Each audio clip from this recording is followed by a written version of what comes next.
Hi friends, welcome to என் சமையல் உலகம்.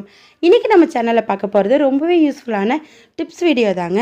Video ஃபுல்லாக ஸ்கிப் பண்ணாமல் பாருங்கள். உங்களுக்கு பிடிச்சிருந்துச்சுன்னா லைக் பண்ணுங்கள்.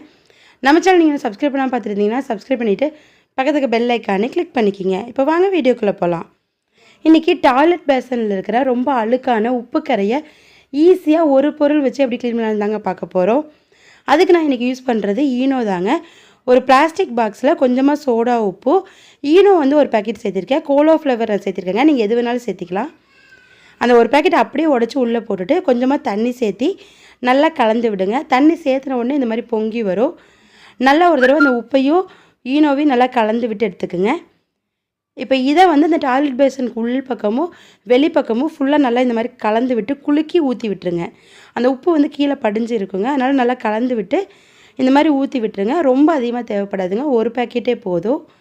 அதில் கொஞ்சமாக நீங்கள் வச்சிட்டிங்க அப்படின்னா அந்த டாய்லெட் பேசனோட மேல் பக்கங்கள்லாம் துடைக்கிறதுக்கு வச்சுக்கலாங்க. ஸ்டீல் நார் வச்சு இந்த லிக்விட் ஊற்றி துடைச்சிங்க அப்படின்னா ஈஸியாக அந்த மேல் பக்கம்லாம் இருக்கிற உப்புக்கரை எல்லாமே போயிடுங்க. எப்பவுமே அந்த டாய்லெட் பேசனோட மேல் பக்கம் எல்லாமே உப்பு தண்ணி பட்டு பட்டு பொட்டு பொட்டு அங்கங்கே வந்து இருக்கும் அழுக்கா. அது எல்லாமே ஈஸியாக இந்த மாதிரி தேய்க்கும் போது போயிடுங்க. நல்லா பளிச்சுன்னு அப்படியே புதுசாக இருக்கிற மாதிரியே சுத்தமாயிரும். வேறு எதுவுமே தேவையில்லைங்க. சோப்பு அதெல்லாம் எதுவுமே தேவையில்லை. இந்த லிக்விடை மட்டும் தொட்டு நல்லா அழுத்தி தேய்ச்சிங்கனாலே போதுங்க. அப்படியே பளிச்சுன்னு சுத்தமாயிரும். இப்போ மேல் பக்கம் ஃபுல்லாக தேய்ச்சி முடிச்சாச்சுங்க. அதுக்குள்ளே ஒரு 10 நிமிஷம் ஊறிடுச்சு. எப்போவுமே வந்து உள்பக்கத்தில் வந்து ஊற்றி விட்டு ஒரு 1/4 மணி நேரம் இல்லை ஒரு 10 நிமிஷம் ஊற வச்சு அதுக்கப்புறமா தேய்ங்க. அப்போ தான் ரிசல்ட் ரொம்ப நல்லா இருக்குங்க. இப்போ உள்பக்கம் ஒரு 10 நிமிஷம் ஊறி இருக்குது. உள்பக்கத்தில் வந்து தேய்ச்சிக்கலாங்க.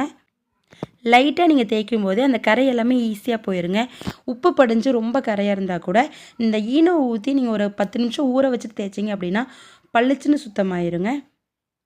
அந்த சைடில் உள்பக்கம் எல்லாமே நல்லா அழுத்தி மட்டும் தேய்ச்சி விட்டுருங்க. ஆனால் வந்து ஒரு தடவை தேய்ச்சிங்கனாலே போதுங்க, ஈஸியாக க்ளீன் ஆயிரும். இப்போ உள்பக்கம் ஃபுல்லாகவே தேய்ச்சி முடிச்சாச்சுங்க. தண்ணி ஊற்றி உங்களுக்கு க்ளீன் பண்ணிட்டு காமிக்கிறேன். முதல் எவ்வளோ கரையாக இருந்துச்சு, இப்போ எவ்வளோ பளிச்சுன்னு சுத்தமாயிருக்குன்னு உங்களுக்கே பார்த்தா தெரியுங்க.